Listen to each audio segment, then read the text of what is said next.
Wackerle. Why is it always me? Because it's always you.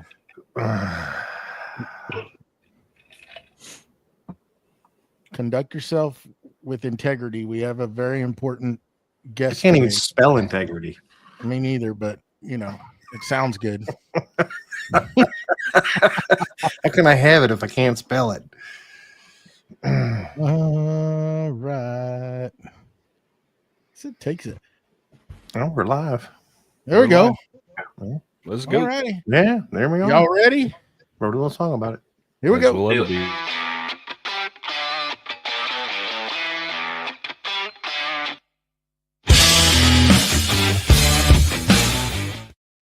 Welcome to Creative Makers Podcast, episode 89.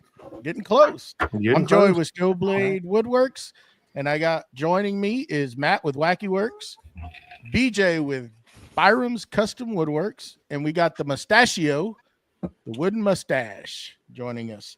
And we also have a special guest today. He is a professional carpenter, a custom furniture maker, and the king of wood glue from North Florida, Nick Starrett, owner and founder of Bossdog Glue Company. Dang it! Almost had it. I didn't even start. You got it. Had it. How's everybody doing today? Much better. Doing great. Beautiful Sunday. Is it? It is For sure. Yeah. A little windy down here, but not too bad. It's still a little windy. Yeah. We were about 80 degrees today. Yeah. I So I think that's what we hit today. Yeah, I think we're around there. A little Um, overcast. Supposed to get some rain this week. That's going to help out a little bit. We hadn't had no rain, yeah, and ooh, it's dry down here. It's dry. Are y'all under a burn ban yet? Oh yeah, there's like they got signs posted everywhere. The county has everywhere. It's like do not even try it, and especially with this wind, man. It's like Oh, they don't. Well, I mean, we just had that big fire come through. What, up near Austin? yeah. Did they have a big one up there? I don't know. We had a few houses burned down last week, about a couple of miles as a crow flies from here. Yeah. Something caught either a trailer or bearing going down the road, going out, caught the ditch on fire, and it just took it. Wow. And When it gets this dry, it doesn't take much out here. yeah, or a cigarette, somebody throwing a cigarette out the window, one or the other. Yeah. 'Cause it's just super dry. I mean, it's like just toasty brown still. The only thing that's growing or that's green are the mesquite trees, and those, because they got so deep roots, they're bringing in the water. From down They'll deep, grow but- forever. Yeah. Yeah.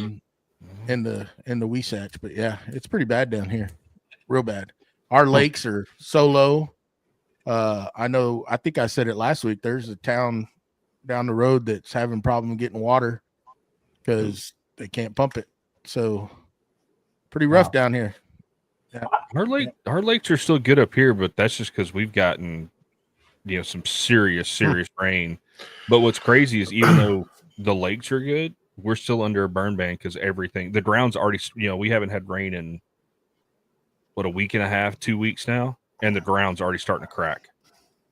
Like I've already got cracks developing in my yard because of that, that freaking black clay, when that top layer starts to dry out, you're Like SOL. I'm talking significant rain for us. Like I'm not, when we have dewy mornings, that's good. We haven't had any downpour rain since last year. Probably about. Oh, really? Yeah, it's when I say dry, I'm not joking. We hadn't had no rain.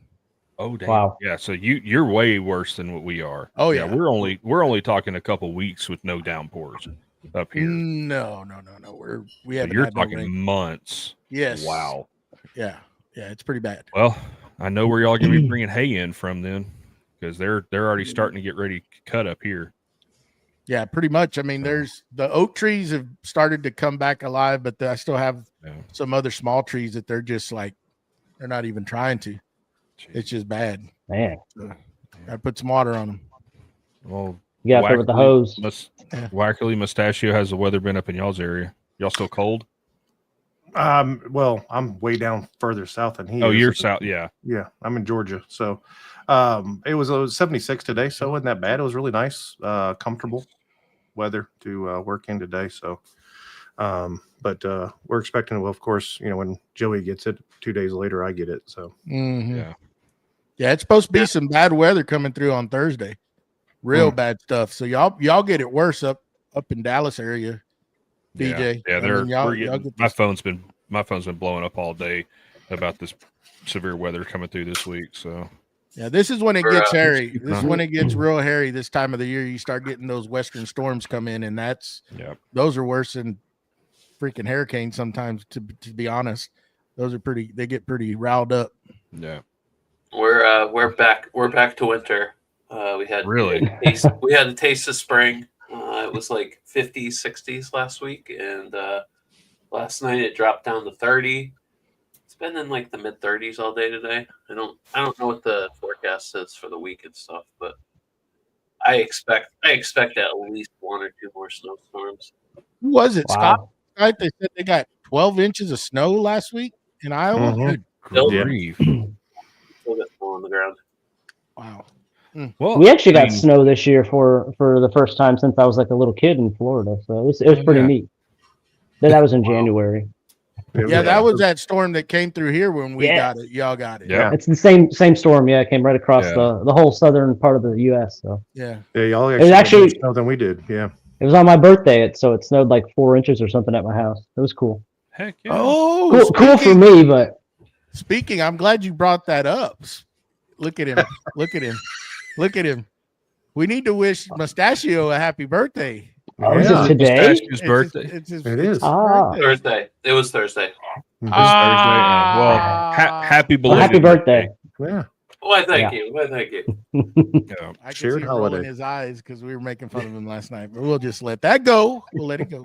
But yeah, it's funny talking about that cold weather. So we went, as y'all know, we went camping this week, and wasn't planning on any cold weather. So we're just in, we just had, light pants and a hoodie. It got down to 40 degrees overnight, and I had to get up in the middle of the night and turn the heater on because it got a little chilly in that camper, especially with those winds blowing through. I got up to go to the bathroom, and I'm like, man, it's little frosty in here, and looked at the thermostat in the camper. It said it was 50 degrees inside the camper. I'm like, oh yeah, let's make sure. Hopefully there's I didn't check because we weren't planning on doing a lot, so I didn't check the tanks. So I was like, hopefully I got propane. If not, we're gonna grab it. Everybody's gonna bundle up in one bed with blankets, and we're just gonna stay warm throughout the night. It's called snuggle weather. That's what that's called.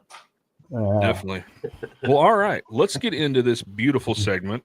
And it's funny that everybody knows that this segment is called the What's Glue with You? What's Glue? Stop segment. And we have the glue master on. So we're going to start off with Nick. What's glue with you? What's going on in your workshop on this week? So this week, we've had actually trouble with our roof over the past year. It's a metal roof. The original roof probably installed in the 90s. So my shop used to be an old horse barn, and I converted it into the workshop and never replaced the roof because it was fine at the time, but it started leaking in multiple different spots. And when that snowstorm came through that I was talking about, it actually froze some of the tree branches and made them extra heavy. One of them actually fell through the top of our shop. So just got the new roof put on yesterday. So the entire shop's got a brand new metal roof. It feels amazing. So that's one big new thing in the shop. Another new, I can't really go into much detail on this, but it does go with the theme of glue. We are launching a new glue this week. So that's all I can say about that. Yeah. Oh, exciting. Yeah. So I'm excited. So when this podcast comes out, it'll have already been out for 2 weeks. Is that how far we're? Yeah. Yep. So, then I can maybe disclose it. We are live. We are live. We are live. Oh, that's true. Yeah, that's right. It says live. It says live at the top of the screen. We are live. We will. So let's do this first time ever on this podcast. After we're done with the live recording, we'll do another non-live recording, and we will insert it into the podcast to talk about that, if that's cool with you. Oh yeah. I got we'll to think of a one-liner for it, but yeah, that's cool. anything else new and exciting going on? Any other projects other than I know glue has kind of taken over your life in the shop. So Yeah. house project or anything? So I've done some. I still do my social media, my content creating, and brand collabs, and those types of projects. But I did completely stop taking commission orders Okay. about 3 or 4 months ago. So I don't really have any huge projects going on, minus brand collab builds that I'm doing. Yeah. All right. Well, we'll get more to that here in a little bit. So we'll move over to the man, the myth, yes, of course, the face of the podcast, Mr. Joey. I told you I'm never going to let it go. I'm not going to. You said it. So it's going to just stay. Has the question, and I'll ask this, the question that the masses want to know, did you open any boxes this week? You could see that little orange blurb through the window there. Okay. Does that count? Because I'm pretty sure your wife forced you to open that after you No, got caught. that was last Ben week. that forced me to open that, but it cat was out of the bag, so I had to just You had to pull it open out. it, You yeah. know, I tried my best to conceal it from her, but yeah, I did pull that out of the box. It's There you go. it's groundbreaking that I finally took a tool out. Did you actually proud of use you. it? Yes, I used it. I There you go. actually ruined one of your knife scales, Matt. I ruined one of your knife scales. You can buy them Messing with that books, thing. but they won't come out of the barn. Yeah, that's what happens when you just leave things in the box. You don't know how to use them, and then you mess things up using them. There you go. So anyhow, yeah, I don't really have anything going on in my shop. Been busy again, sound like a broken record. But we've been doing the gardening stuff, so we're almost done with that. I can't wait so that maybe I can get back in here and do stuff, because my weekends are just consumed with gardening. Yeah. All of a sudden, it just means you're getting old, and Hey. my lovely wife lets me buy the tools and keep them in boxes, so I gotta just make her a garden. That's part of the deal. Happy life. There you go. You know it. Hopefully I can do some stuff. I still got some unfinished projects. Go figure. But at some time or at some point I can get back in here and do some of that. But yeah, nothing exciting going on here. Just gardening. Gardening. You're not doing anything on the Make What You Fear. No, I had to bow out of that this year. Okay. Well, that like I had told y'all before, I was kind of rushing through that, and this month, one of the reasons it's we're fixing to have the big celebration for my daughter, and that's kind of taken up. We've been having to go and do some things for that to get prepared, and I was kind of forcing that, and I want to display my hand tools in a certain way, and I didn't like it, and I started procrastinating and looking at it. And before I move forward and make something that I was probably going to use for a little bit and then just put it to the side, I'd just rather wait and make exactly what I want to display those hand planes and stuff like that. So I'm bowing out. I thought I still may make out of Matt's, we have the knife scales, so I still may try to incorporate that and come up with a quick project just to enter it. So I don't know if I'll be able to, because I'd have to probably do it this week, because I think this week is the last week coming up, isn't it, Mustache? I believe it is. 30th. Yeah. 30th. It's not the 31st. It's the 30th. I'm thinking about getting in there after this, maybe, depending on how late it is, and maybe I did order the epoxy, so it's sitting there. It came in today, so I may, yeah, in the box. But I'm gonna pull it out of the box, Wackerle, and maybe what's in the box. Yeah. So, yep, that's about it for me. All right. Well, Wackerle, what about you? I know has work been ever encompassing this week? Yeah. We have a lot of stuff coming up with accreditations and stuff like that. So people coming to review what we do at our job, which is commercial materials testing. But I did work on the drain, got that freed up. Found out it was a piece of lumber. That was what was it? It was what? It was what? It was what? Piece of lumber, a little small piece of wood, I guess, got wedged in there and just sitting there sideways, I guess, and in the 4-inch portion of it. and just enough to keep the water from flowing the right way. Yeah, and literally we could get it to trickle every once in a while. And so I ran down a balloon. It's like a balloon that goes on the end of your hose, and it swells up and it shoots out a jet the whole entire time to try to put pressure in the line. Could never get it to get pressure. It would trickle. And so I decided to take some black pipe and I ran it up the other way. And if it hit something hard, and I'm like, well, I'm going to grip it and rip it. And that's what I did. And all of a sudden, water came flowing out. And my wife went, hey, look at that piece of wood. Oh, there we go. That's what it was. So I got that done. Installed a new ceiling fan in here. It's a 72-inch ceiling fan. And then my wife actually got, I had a project going. She went ahead and finished it up while I did this fan, which was, she installed 2 sink faucets.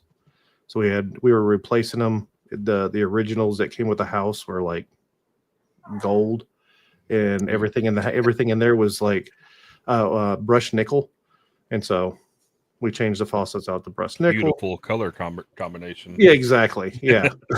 So we had already changed everything but the faucets. And so we had to go get a tool for that, which is that it's a wrench cocked sideways, and it be able to tighten that hole down. And so we got that. And so that got done. And then I got a sign going right now on the CNC, which is a 4-foot by 2-foot sign that I'm doing for a company. And then I got commission today, hit me up, and they want a 68-foot long countertop. 68 Wow. 68 foot. Yeah. And so we had to go through the 3-foot wide, 68 foot. And like straight 68 feet long? Or? No, it's 28 foot, and then it turns for 10 feet, and then it turns back, and it's got a bunch, and then it's got 2 small segments that come with it too. But the total length of everything is 68 feet by 3 foot, inch and 3/4 countertop butcher block. And so we're in the talks for that, and I'm going to get them a price tomorrow for everything, and see if I can't knock that out.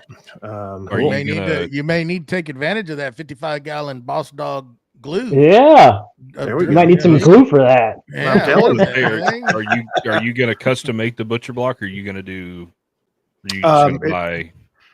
I'm going to give him 3 different prices, and one of those being that I just get the pre-ordered, because I have access to 3-foot by 10-foot countertops right now. Yeah. And so, but if he doesn't want to go that route, because he was talking about doing walnut, and I don't have access to it. Walnut. And so if that's what he wants, I'm be more than willing to do it for you, but it's going to cost you. So, and I might have to end up actually ordering some, because I'm, like I told you, I got the first order, got 2 gallons from you when you first started doing it. So I'm just about out. Yeah, completely. So I might actually have to make an order. So cool. Well, if you do walnut, we've got the perfect glue for that. So okay, our dark. It is. Nice. But yeah, that's what I got going on. Cool. Nice. Mustachio. Let's see. I don't remember where I was at with my water main. You had a lid. Last week. I think you had a lid. You finished the lid. Yeah. Okay. So, we finished that project last week. Just to let you know, we should move on to the shop. I'm all over the place. So I ended up I had French cleats on the back wall, above where that drain or the water main was, and I ended up taking them all off, and I had a sheet of plywood up there that was cut too short, and it had slowly been driving me crazy because I had about a half inch to a 3/4 inch gap, and it was just driving me nuts. So I ended up taking that down, and I recut a new sheet and put that up. Nice. And I started putting some stuff away. I almost need to, because I'm going to shift everything around in my shop soon, from one side to the other.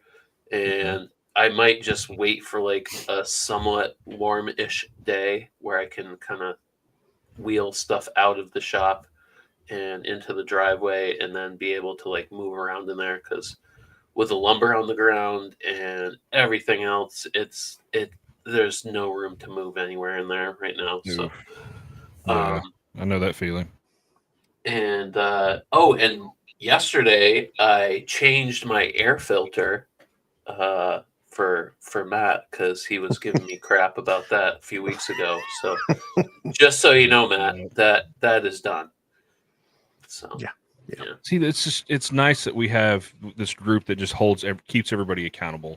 Yeah, Daily you're things that pushing needs to be people. done. Yeah. Yeah. And next time we'll go ahead and install the one where you ain't got to go up into the attic and do it. Just saying. Yeah.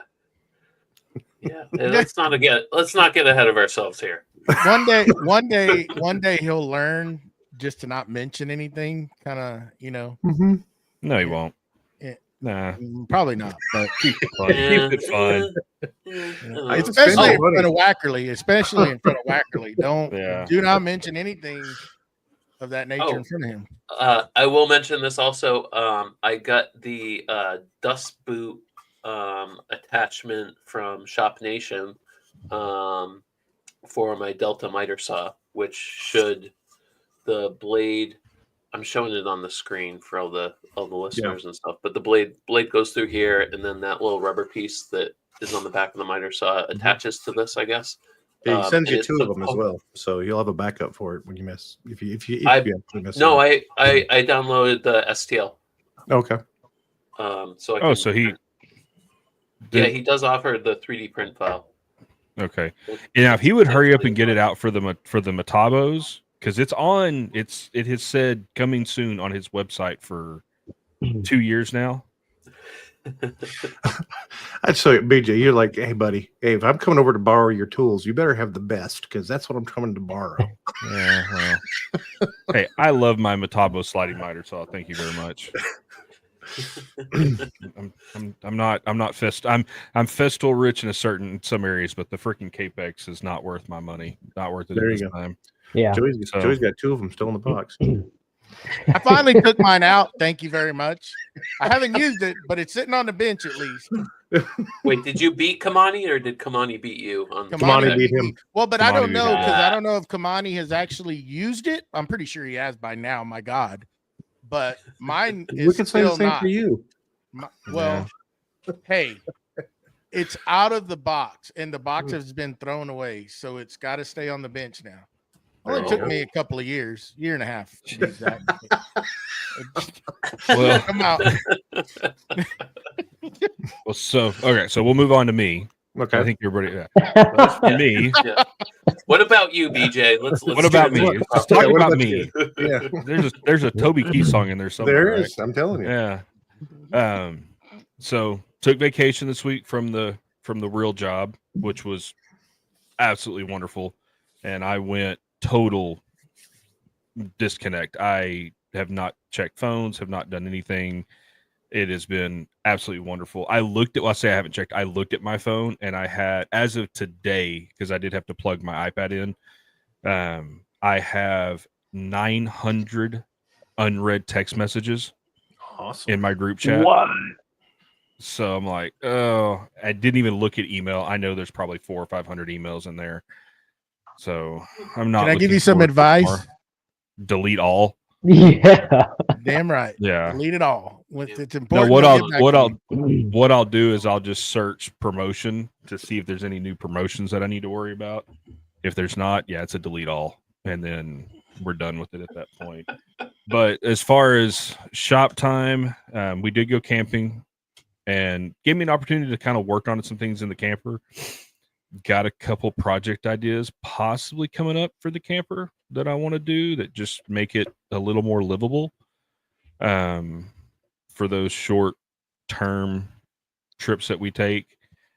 Did find out really quick that when your battery is dead on your camper, that it affects your brakes and your backup camera. Yes. The two will not work at the same time anymore. So found that out the hard way, backing into our spot. Brake get affected, because that should be powered from your vehicle. Your electric. That's what I would have thought. It's using your brake drag. it's running through the battery. It's all fed through that battery, and when the battery has no voltage, it's also trying to run the backup camera, the lights, and the electric brakes.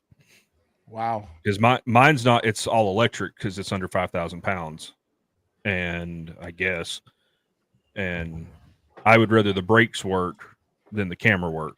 Well, And so yeah. every time you hit the brakes, the camera goes black.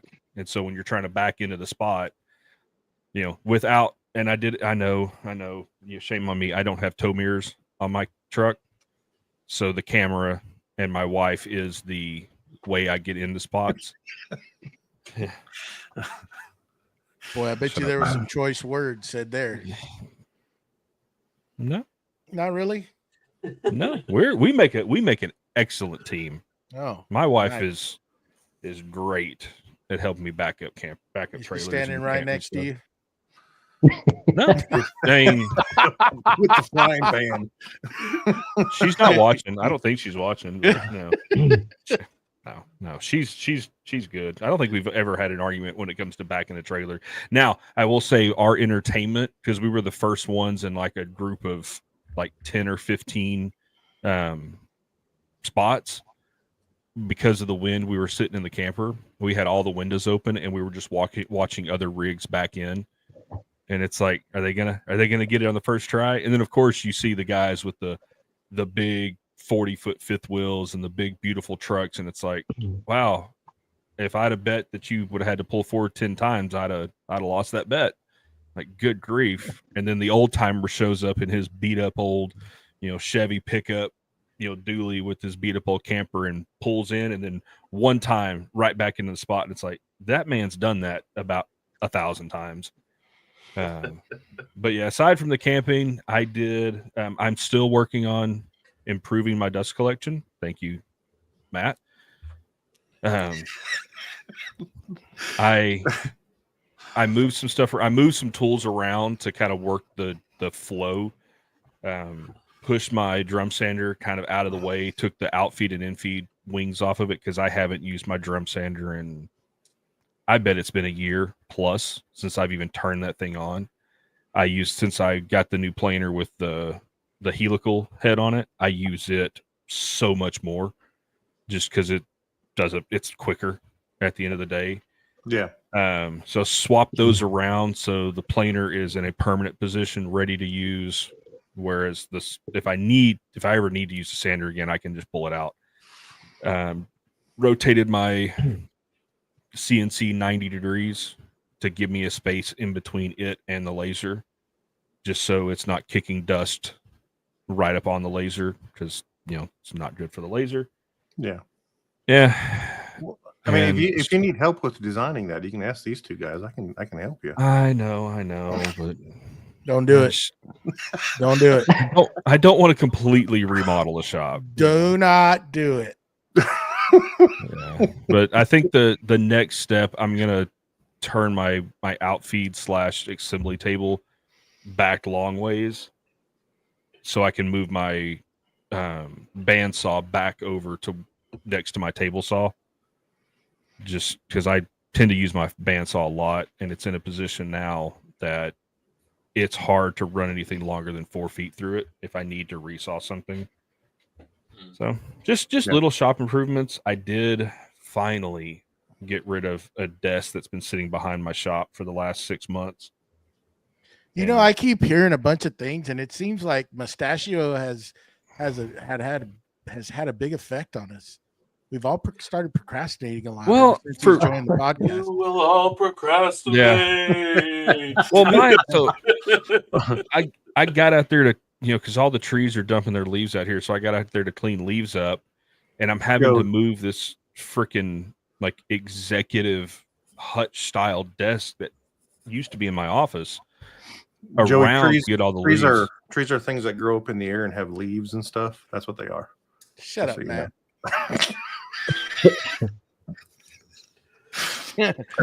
Anyways, and in the process of moving one of the bigger parts of it, I slipped and dropped it, and it did not survive the drop.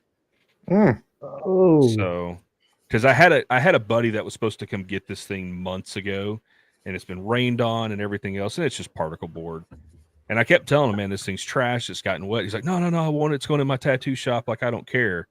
And I finally told him, I was like, look, come get it last weekend or I'm throwing it away. And he never showed up. So it got trashed. So now I have a lot of room behind my shop back, and my shop's getting cleaner. Dust collection's ever improving. Nice. Yeah. Good So deal. yeah, that's about me. Mustachio. Yes. I would like to take a moment to thank our great patrons that we have out there. I'd like to call out Keith Drennan from Blackthorn Concepts, and a shout out to One You job. forgot? Scott Shirk from Willow Creek. There you go. One job. We try to be professional, Nick, but sometimes I wrote it down. I wrote it down last time, and I didn't have. I'm sorry, Scott. I love you. I mean, Next week it'll be one Patreon.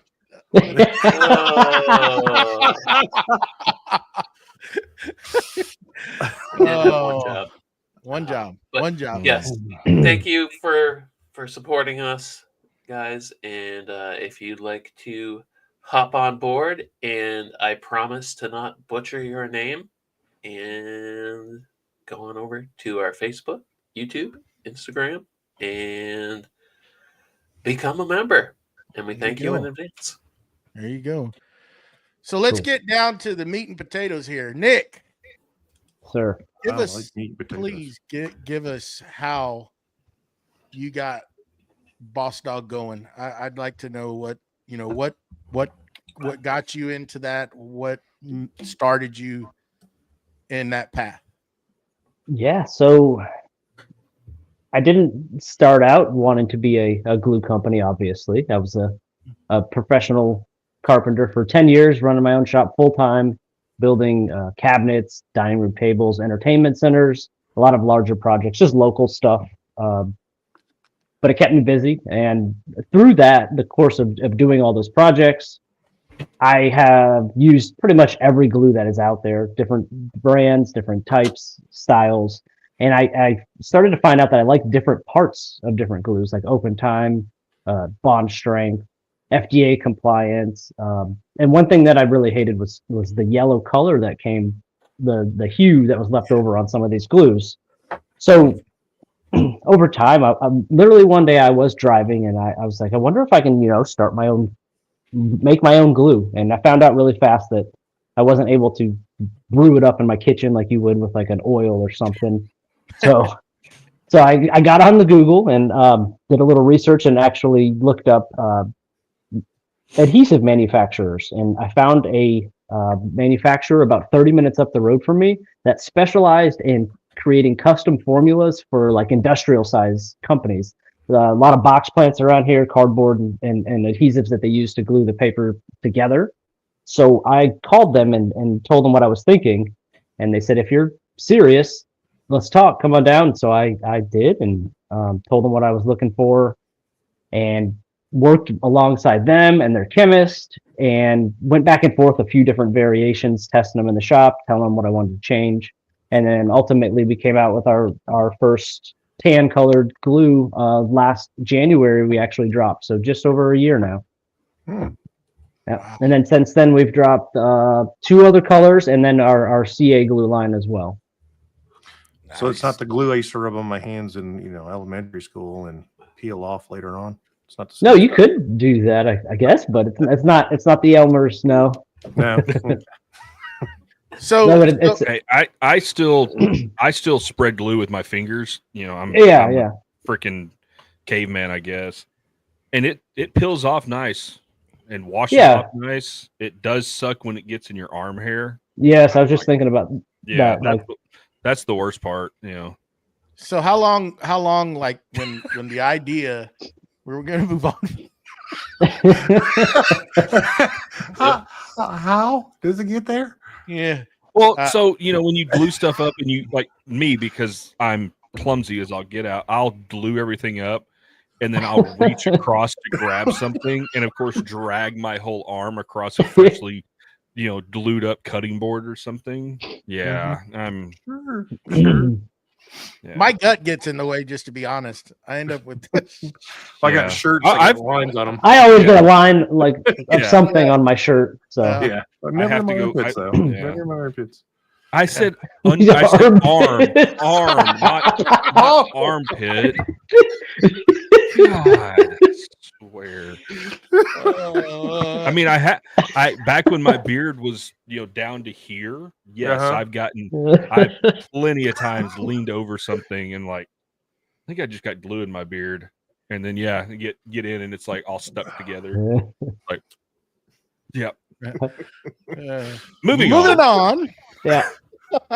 So Nick, when the idea first came into your head, how long was the process working with the company till you actually dropped? I mean, I can only imagine, one thing is talking to a company and talking to chemists and just all that work going into it. How was that a year, couple of years? Yeah, it was about a year between reaching out to them and starting with our first sample and going back and forth before we actually got to where I was comfortable and happy with the product. So about a year just in that phase.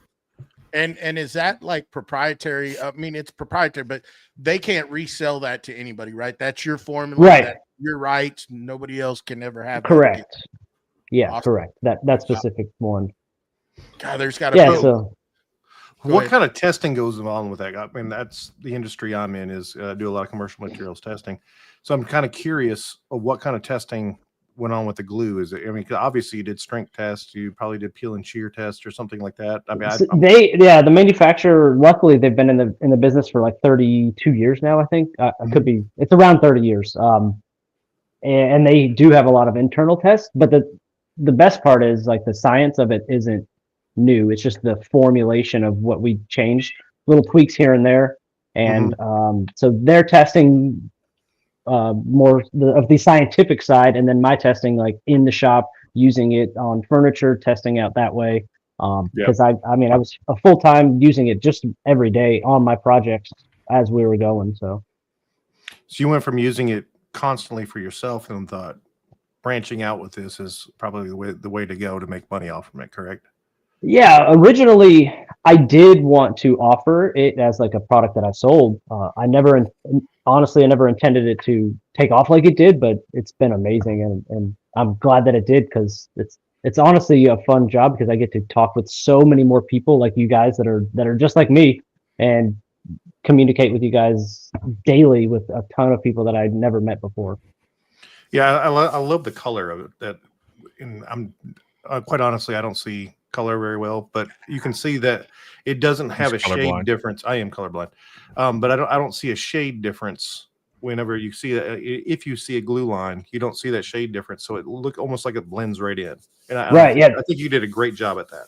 Thank you. Yeah, that was the intention, especially with the first round that you mentioned you bought in the beginning. So our tan color was meant to kind of blend in with the majority of species. Then we branched off into our clear dry, which it has become our best seller. It dries crystal clear. So it was intended originally for furniture repairs that something that might already have a finish on it. That way, if you did miss a glue line, it wasn't so obvious because it was clear. Yes. And then our brown, which is very similar in color to walnut. So speaking of the brown, we got a question. It looks like they used it to glue maple. I don't know if I've ever seen a red tint when I've used it. Was it the brown or the tan? Because I could see that maybe with the tan it would show a little more like that. But we'll see if they answer in the chat. But yeah, because I've never seen it with the dark with chocolate or dark brown. I'm wondering if it was maybe if there was a real thin area of it on the maple, because maple is a light species of wood, so the brown would probably show a lot more. I don't know. Yeah. Even if it makes y'all feel better, I would never see that red tin anyways. It would always be brown to me. True. Now, and that being said, talking about the tents and everything, all the colors that you have are FDA food safe for cutting boards. Now they're not waterproof; they're water resistant. Right. It's what Right, your cutting board's going to see. But right, so washing your cutting boards and everything, you're perfectly fine doing all of that. Just not recommended to leave them out like in the weather on a consistent basis. Or the dishwasher. I wouldn't recommend putting any kind of wooden product in a dishwasher unless your intent is to Destroy it. add a lot of moisture and heat really fast. Yeah. Yeah.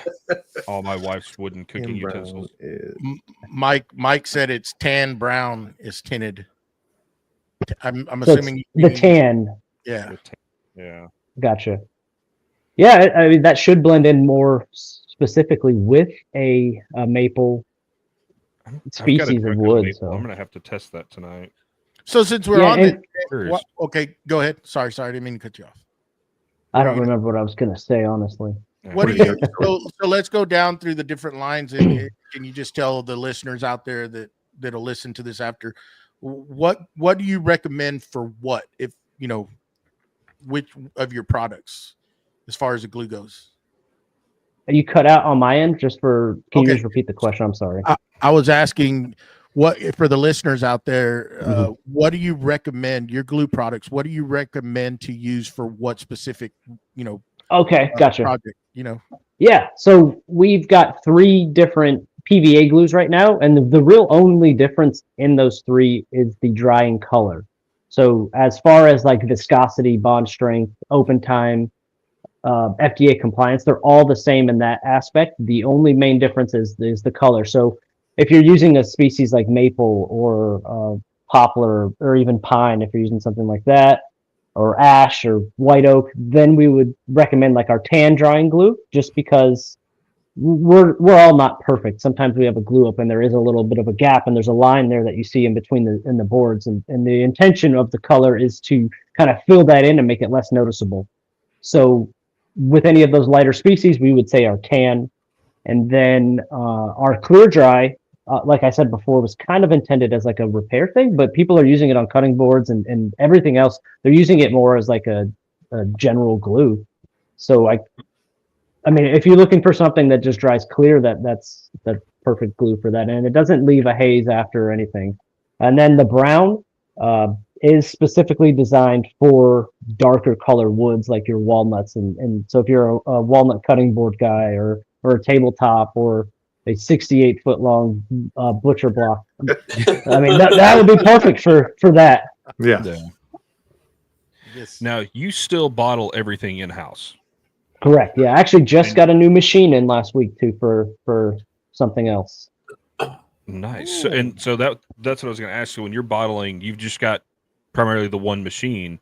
So when you're switching between colors, what's the process in that switch? Like, is it just run some water through it and clear it out, or? I actually got 3 machines now, and they're dedicated to the colors because of that specific reason right there. So the first time I did switch colors, I went from tan to the clear dry, and the machines that I have are like a piston pump, so they pull in a bunch of glue and then they use pneumatic pressure to push it out into the bottle. So that it took forever to run it through to get it clear, or to get the tan out of the way for the clear, because the first time I just kind of hooked it up and I ran with it, and I ended up having to disassemble the other section of it and wash it out. That's why we've got dedicated 4 colors, but we do clean them out like weekly as well. Okay. And you buy you do you get it delivered, or are you still going to pick it up in the 55-gallon drums? Yeah, I'm still picking them up I try to do it once a week now. Dang. Try to stay in the shop a little more, but sometimes it ends up twice a week. But we've got plans to start. I was going to get a box truck, but I figured a flatbed trailer would be better just to load up and be able to load up more than just a couple drums at a time. What is one weigh? Yep. What is a drum weigh of glue? around 500 pounds.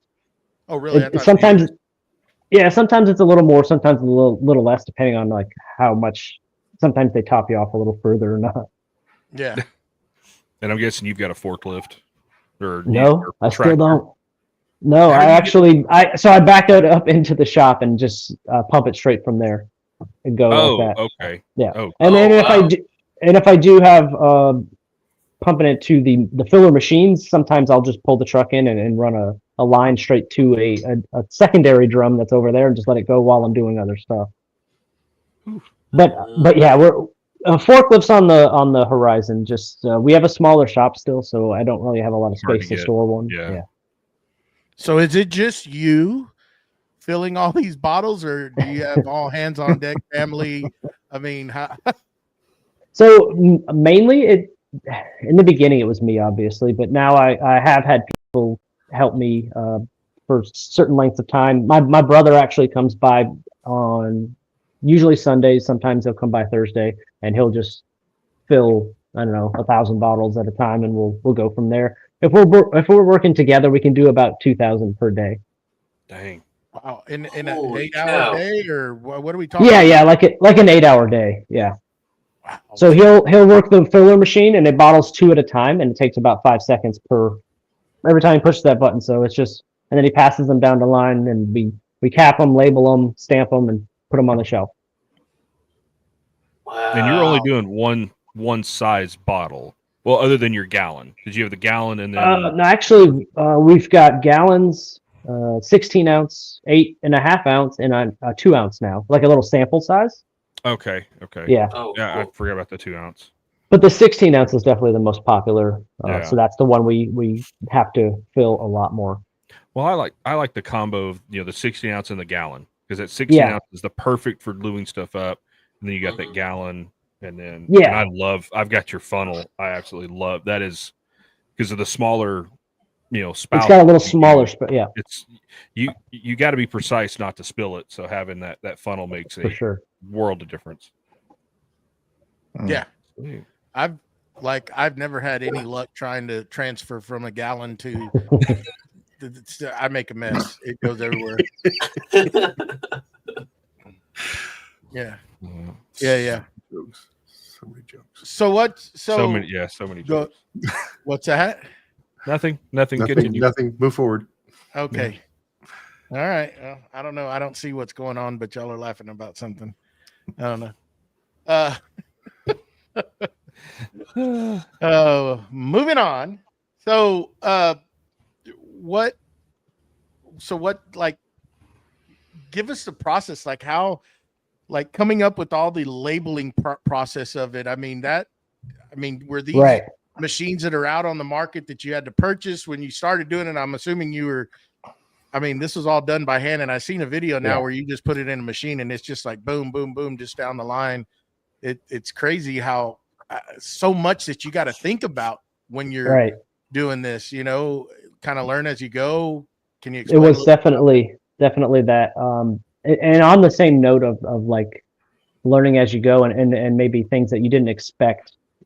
Originally, I was like, I'm just going to bottle this glue and sell it. I didn't even take into account like labeling and what kind of literature has to be on the label and what I need to, like, descriptions and all of these things and trademarks and everything that goes into it. Insurance is different. I have to get special insurance for this, and it becomes a lot more than just a bottle of glue for one person to take on, but I guess it helps because you learn the entire process while you're doing that. But the machines, that was like a learn as you go too. Originally, I actually poured out of a 5-gallon bucket with a spout on it into each bottle and then labeled by hand. But then when we got the first filling machine, I was like, I should have done this in the very beginning, because it just speeds it up so much. And the same with the labeler. The labeler is way more accurate. It's still a manual turn labeler, and eventually we'll upgrade that too. But the manual turn is still much faster than applying by hand. I mean, I imagine the initial investment in this is, you can't expect everything. I mean, you think you probably got a handle on it but then all these things come up, and now people are ordering. You're having to put this stuff out. It's like, sure. Yeah, I've got to work on worry about having enough bottles to bottle with and enough caps for them and labels for each size, and it definitely becomes. And that's I call that a consumable list. A consumable list that you got to keep up with non-stop. Oh yeah, right. And you're doing it on a mass scale. You're not doing it on I need paper. I need 6 paper towels today. No, I need I need 10,000 labels by next Tuesday, or we're not going to have enough to go. Yeah. Correct. And what about the containers? Is that like the company that manufactures the glue? Do you get? I mean, nope. I had to find that as well. I went through different, probably a half a dozen different manufacturers sending me samples, testing out what bottles I liked. Originally, I was like the first round was bottles that I bought off of Amazon. So that's why if you ever noticed, like there was a bottle switch in the very beginning. It was very slight though. The original bottle was like taller and skinnier by about probably an inch taller. But now we've settled on what we are now, and it'll stay like this. But so I ordered those too, and they're just delivered via UPS. Actually, I'm getting my first 2 pallet shipments in from those next week. Wow. There's so much into that. It's crazy to have to keep up with it. I can't even imagine, especially first starting into it, and then you get this massive order. You weren't expecting it, and it's just like, oh, hello. Now we got to get all this stuff. How was that? Yeah, it was obviously it was a little nervous. What is it? I had a little anxiety in the beginning, obviously, because of stuff like that. Like in the very beginning when I did our pre-sale, it definitely exploded a lot more than I thought it would. So that's when I knew I got to start thinking a little harder about how we're going to have all of our supplies ready to go. That way, because I really don't ever want to run out of something. But if we do, I mean, if you do, you do. But it's not something some brands capitalize off of, like having a limited time offer or this is back in stock. I just think I want to have a product that's always available.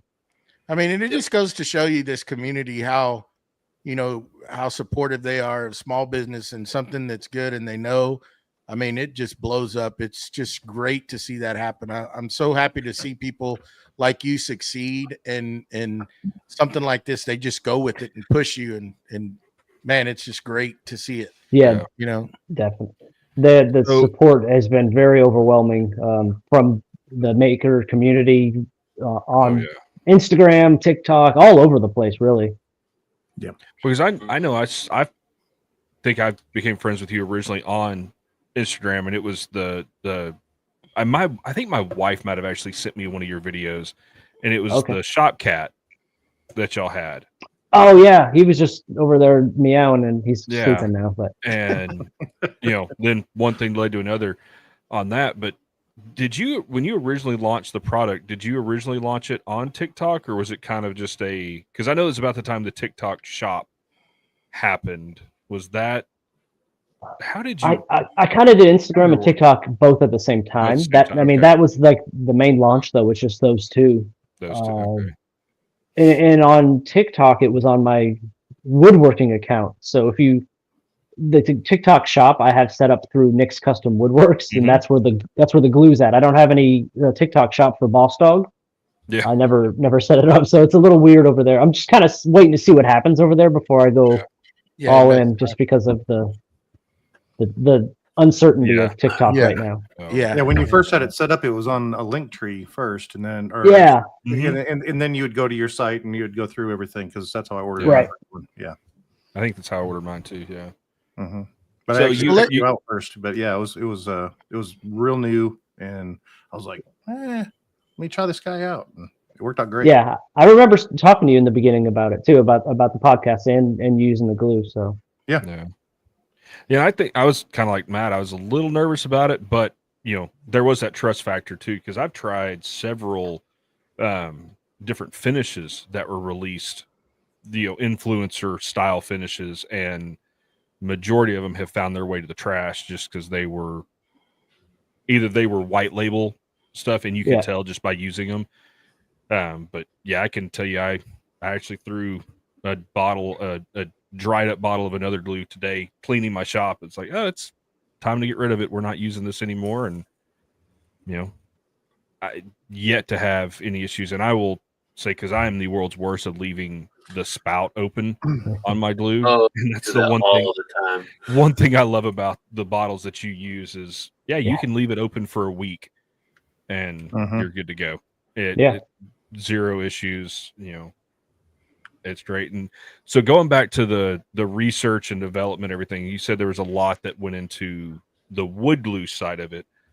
With the CA glues, was it the same amount of research, or was it kind of, hey, we've kind of already got these formulas for CA glues, let's just use something like that with a few tweaks? Or so especially since we launched the whole PVA line, I kind of knew what we needed to do for the CA glue line, as far as the process, how that would go. And luckily I do have those bottled off site, so I don't have to bottle the little bottles here.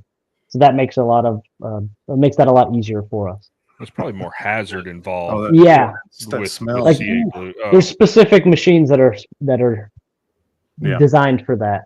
You'd need a lot of damn debonder. I could tell you that. You'd be stuck to the dang machine or something, or a bottle. You would have super glue everywhere, especially when you're just trying to figure it out. You know, when you're first starting up the new machine, something's gonna happen.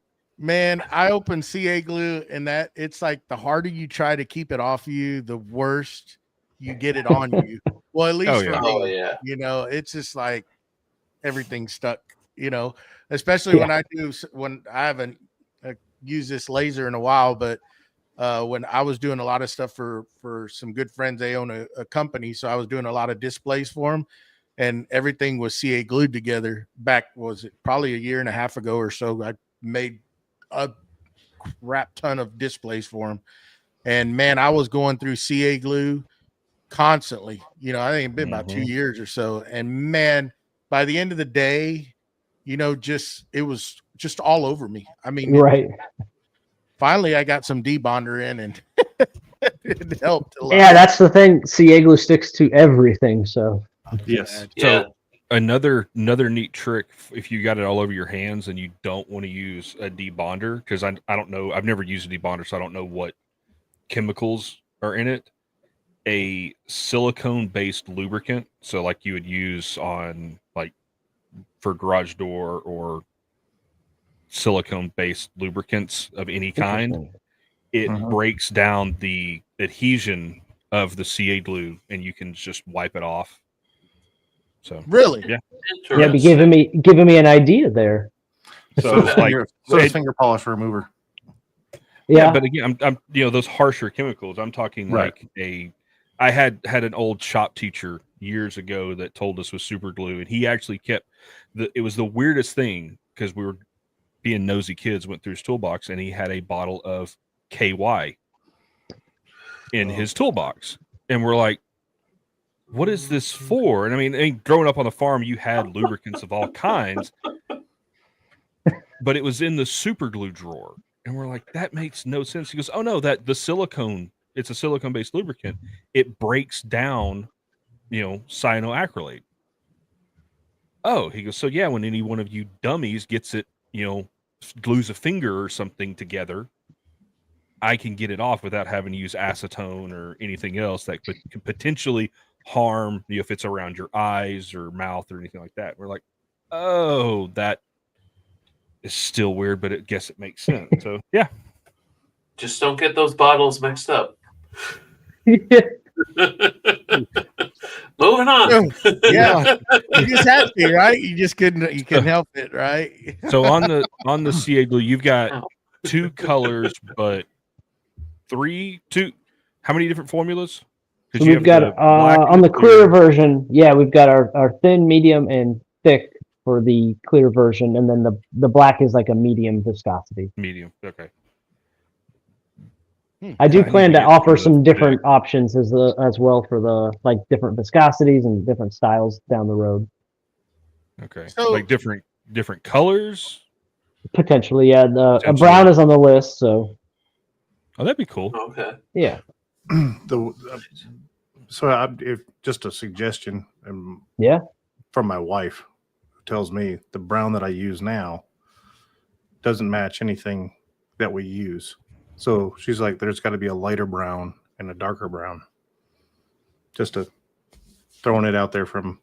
So like two different shades, you're saying, or correct? Yeah. Okay. So Yeah, if you use the brown that you got now, that I have now, the company Yeah. that I have for brown, it doesn't match anything.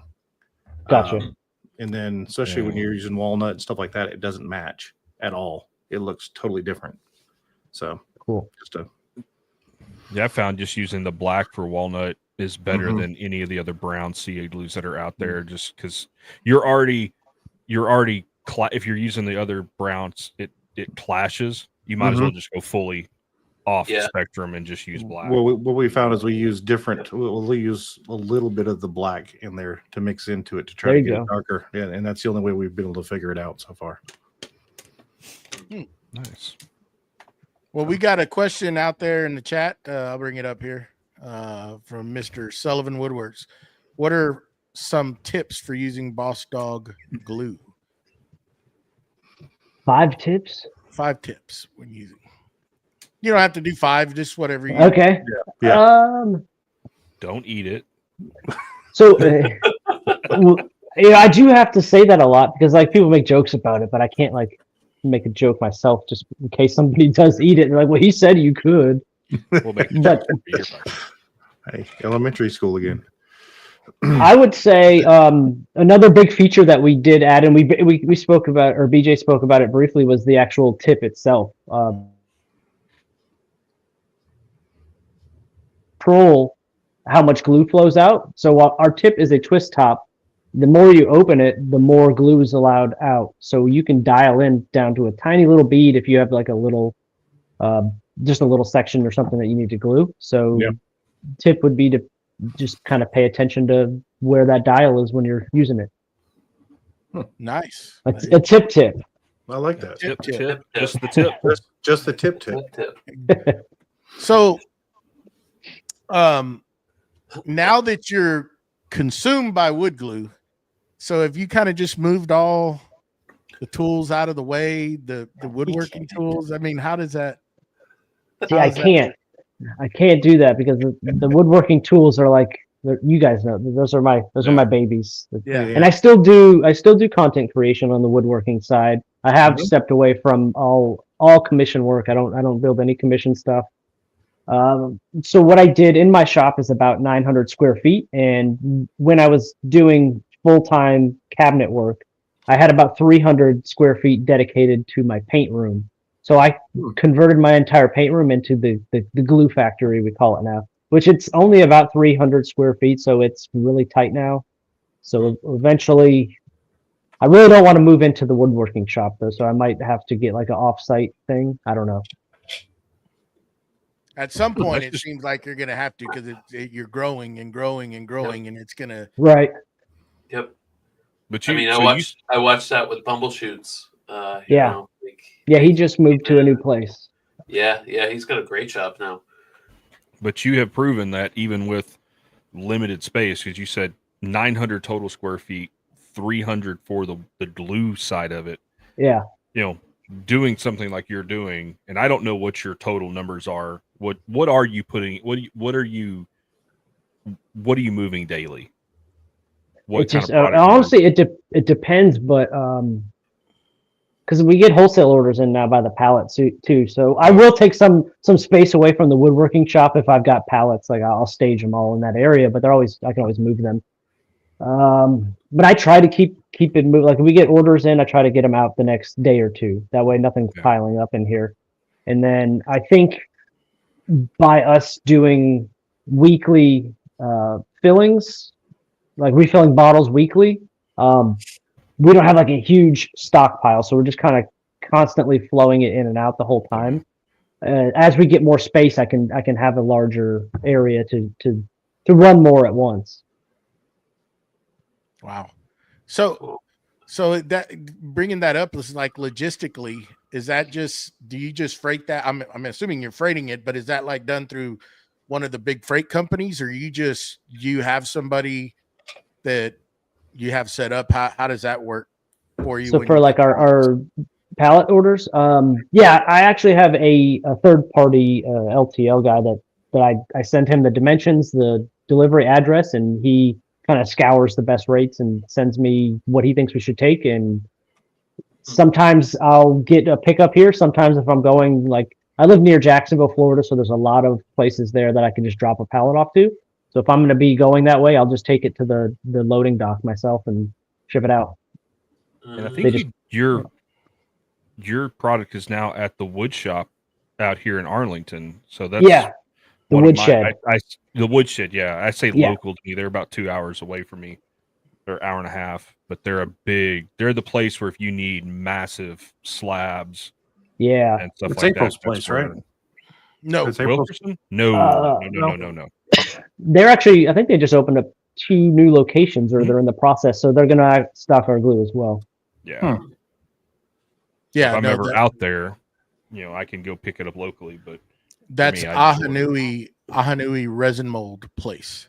Oh, okay. It's part of that. Yeah, part of Ahanui's. Yeah. Yeah, part of that. We got another question. Go ahead. I was going to say, so you're talking about this question? There's one. Yeah, that below it too. Below, okay. There's no, with wood glue, and correct me if I'm wrong, there's really no need for a respirator. With our glue, it's a PVA, which is a polyvinyl acetate, but it's non-toxic, so there's no fumes or vapors coming off of this per se that you would need a respirator. But I would think maybe if you're mixing like your like a polyurethane style glue or something, you might. Yeah. But not with ours, no. But the CA glue is. Yeah. If we were pouring that, and yeah, I would say so. If I was like pouring bottles of that daily, I would definitely be wearing something there. Well, and I would even say in a shop, if you're using the activator, you definitely, it's smart to have a respirator. Yeah. I mean, it's acetone and it's vaporized, and that activator is pretty harsh. You can tell. Right. You can just smell it. Yeah. We got another question from Mike, Broken Lead Woodworks. What's the freezing point of Bossdog glue? Well, freezing is 32 degrees. So we don't recommend using it after it freezes. There's also something called the chalk temperature with glue. So it's a certain temperature that you don't want to use the glue below. You can let it get below that, but you don't want to use it if it's below that, if that makes sense. So our chalk temperature is 55 degrees. And you just want to make sure that the glue itself and the material that it's going on in the surrounding area is above that when you're using it. What a chalk temperature, I don't know if you guys have ever glued something up in cold weather and then looked at it and it looked chalky, like white chalk. Mm-mm. It basically, the cold breaks down the molecules of the polyvinyl acetate and doesn't allow it to bond properly. So every glue has a chalk temp, and it's always listed on the back of their bottle. Interesting. So Mike's got another question. He said, better yet, does Bossdog go bad if it gets cold? Not if it gets cold, but if it freezes, I don't recommend using it again, because the freezing temperature does break down the molecules as well. Like it can be used again, but I just don't recommend it. I didn't know that. Really? I did. Wow. I knew the freezing. I didn't know I've never heard of the chalk temperature. That's a new one. They might not specifically say chalk temp on the back, but it'll say don't use below this temperature normally. Okay, that makes sense. But that's just what they internally call it, a chalk temperature. I know there's glues that are better for, what's it called? When you're doing like using a vacuum bag. And so if you're doing veneering. Okay. Have you ever done any testing with vacuum? Because I know a lot personally, of it, no. It's, PVAs, it reacts to the oxygen or to the air. That's how it cures. Right. So, okay. And I know there is a difference between there's a type of glue out there for vacuum sealing or for that type of stuff, I guess. Gotcha. I didn't know that was something you've ever done with yours. No, not personally, no. So coming up, what? Go ahead, Matt. Go ahead, Mustache. I was. Go ahead, go. I was gonna ask Nick. You mentioned you can get your glue at the woodshed. Are there other places our listeners can purchase your glue from other than your website? Yes. So website, Amazon, but one of our big things I want to get into retail stores, as many as we can, obviously, because a lot of people like shopping in person, especially woodworkers.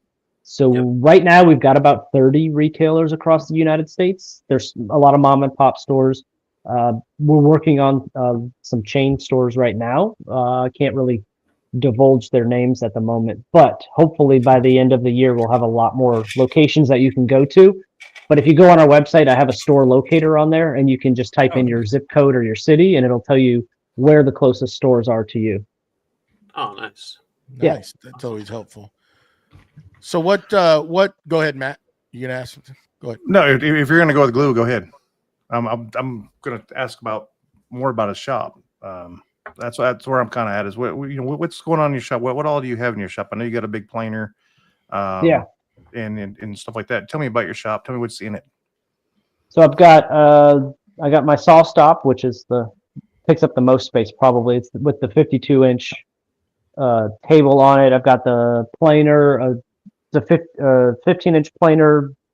I'm looking around the shop. That's why I'm kind of pointing. My drum sander. I've got a 24-inch Grizzly drum sander. A miter station.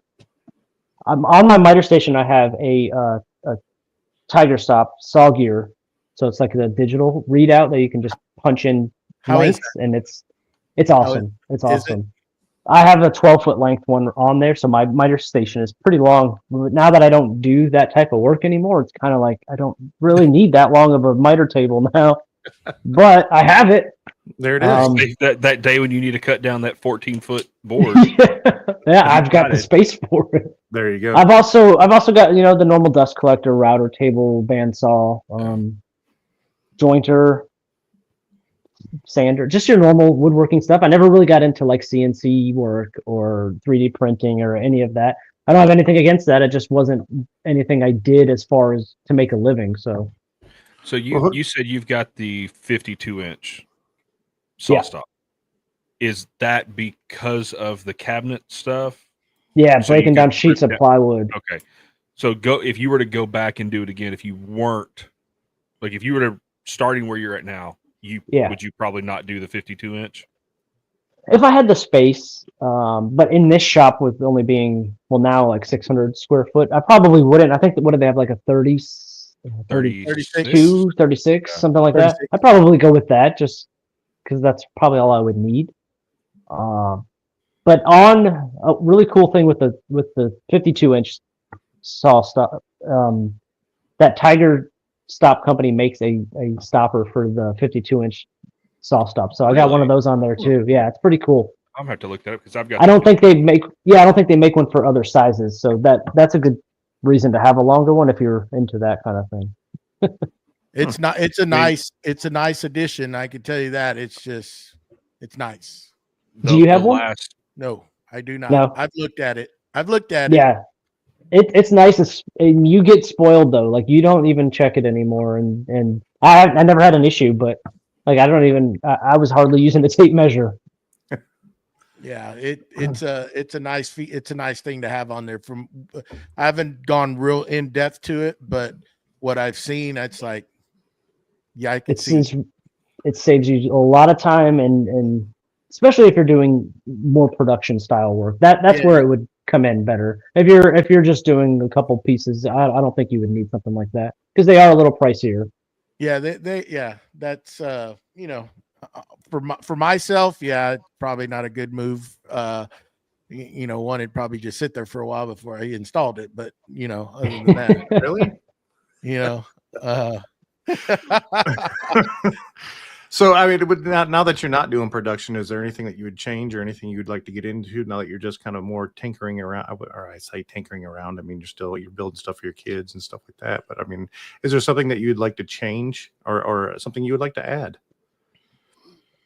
Yeah, definitely. When I first got into woodworking as more of like a hobby side gig style thing, I had a lathe and I used it a couple times and it was like the most fun thing I ever did in the woodworking shop, Mhm. but I went the cabinet route. So it sat in the corner, collected dust, and I ended up selling it.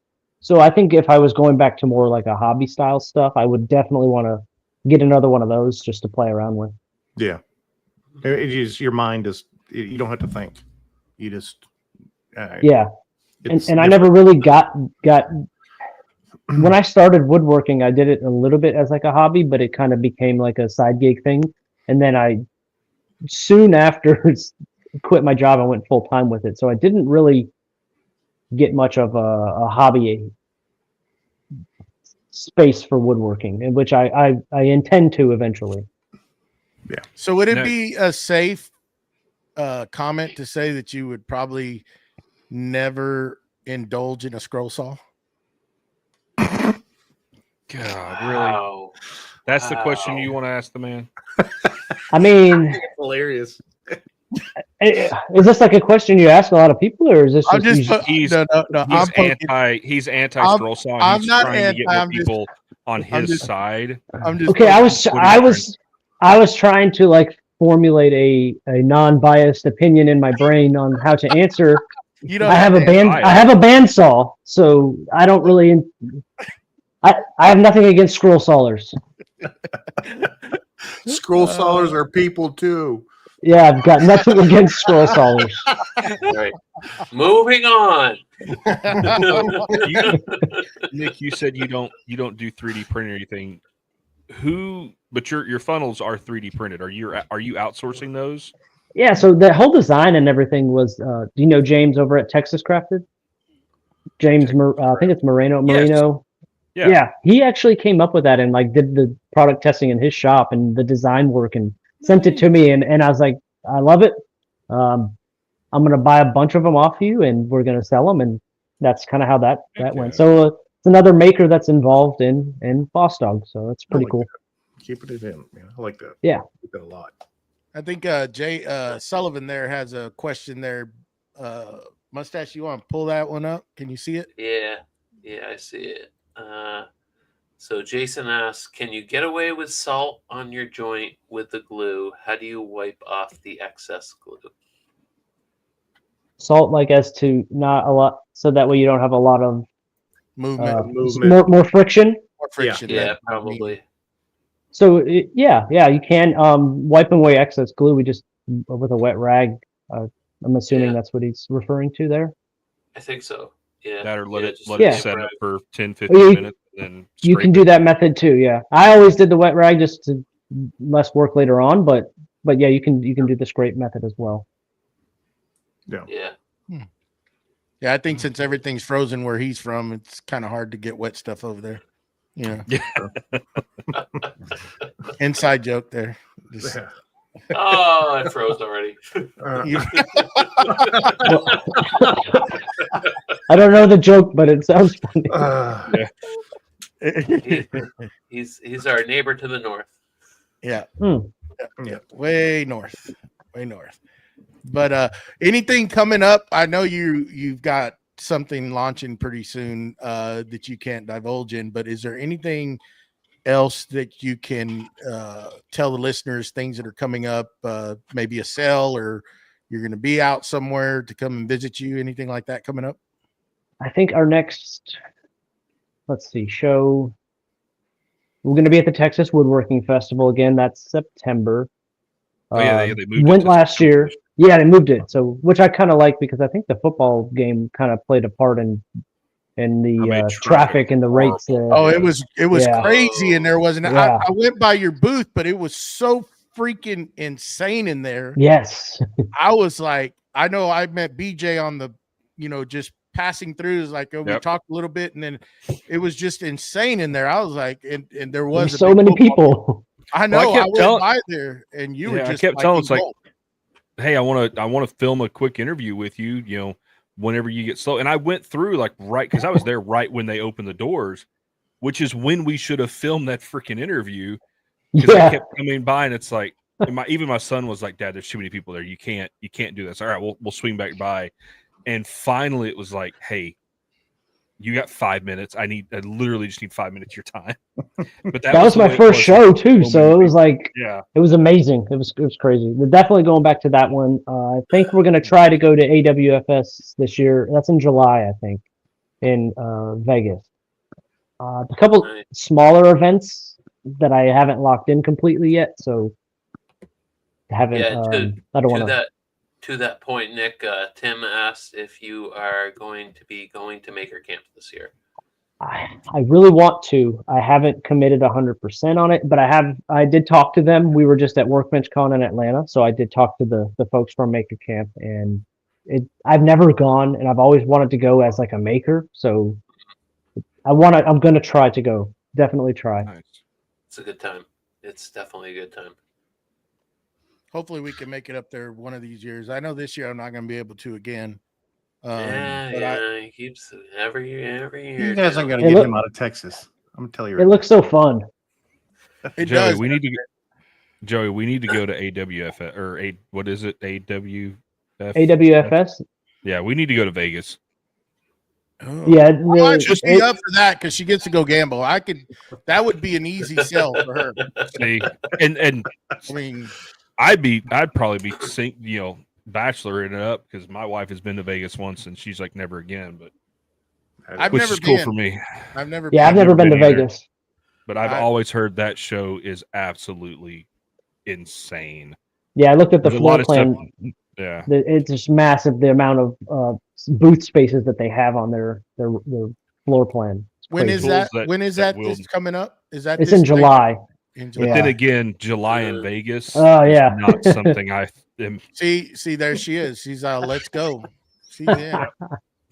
So Nick, I do know one thing that you're doing this year as well is our 100th episode is coming up, and you have actually given a donation of giving away something for it. So I think that's great, and we really do appreciate it. Yeah, absolutely. And congrats, 100 episodes. That's a lot of episodes. Yeah, it is. I mean, these guys, come on. Hey, two of us have only been here for like maybe 10 episodes. I know it. It's like you've been here forever. Trust me. No, you're fine. You're doing good. It's a lot of work. And poor BJ, he's like, when we asked him to come on, he's like gun ho. He's like, let's do it. I'm all in. And then you get into the background, just kind of like what we don't get to see with your business, but with this, right? There's a lot of work that goes on in the background. And BJ's like, man, somebody would have told me how much work there was to do back here. Maybe I'm sure. This.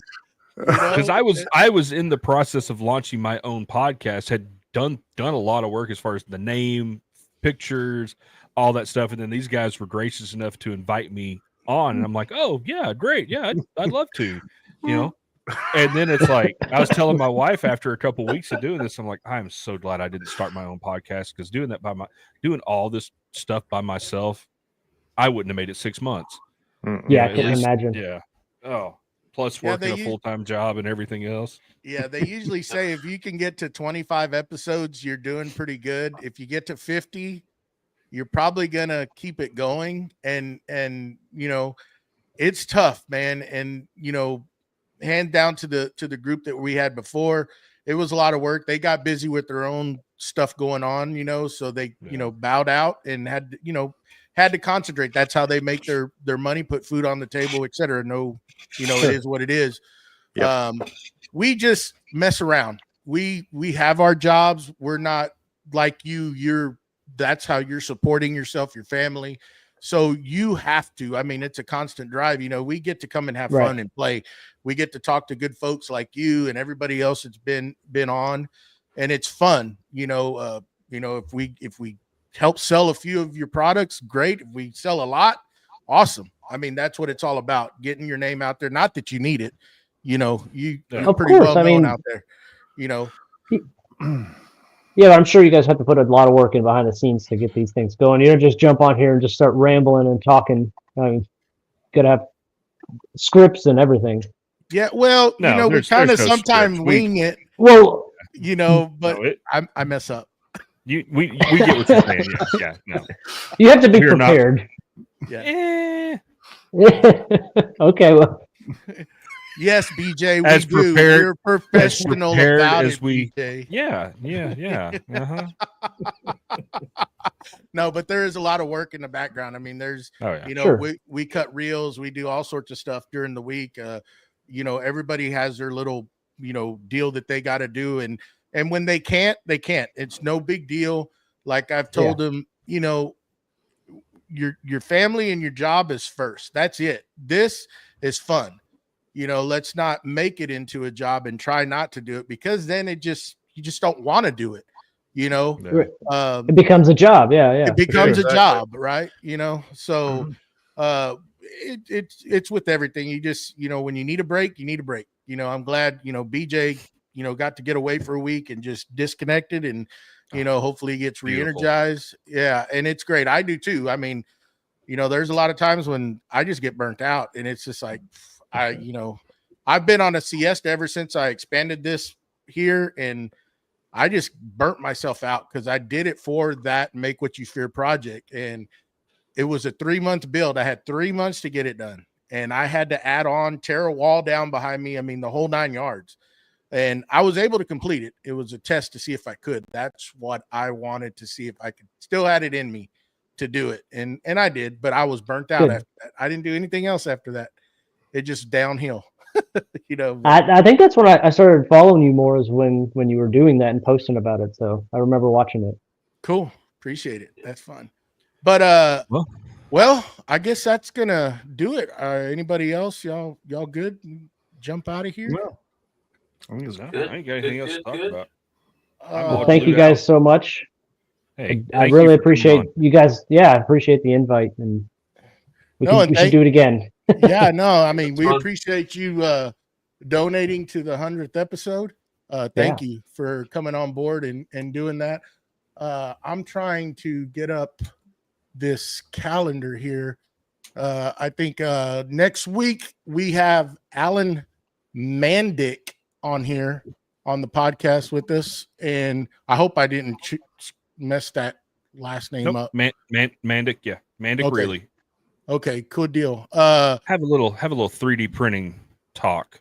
There you go. That's gonna be fun. Yeah, Get away from the wood stuff. A Are you gonna different- say that? A little different conversation. But yeah. Anyhow, please make sure to head on over to Spotify, iTunes, leave us a review. We would appreciate it. I want 10 stars. 10, please. 10 stars. And if y'all don't mind, everybody out in the chat, once this ends, please make sure to give us a thumbs up. I know JR from Trey Studios has been putting it out there. We appreciate that, bud. Thanks. And when we're done and the video ends and we go offline, if y'all can come back and leave a comment, that helps out. Please remember, if you feel like supporting us, to go over to patreon.com/Creative Makers Podcast. Check that out. We will get on track and get some of that stuff going. It's part of the process. Still growing pains here. So trying to get going. Nick, thank you again for taking the time out on a Sunday to come hang out with us. We appreciate it. Absolutely. And anything else, guys? We good? We're Everybody? good. All right. Good. Roll out. Until next right. week, same time, same place, same beautiful faces. We are Bye. out of here. Bye-bye.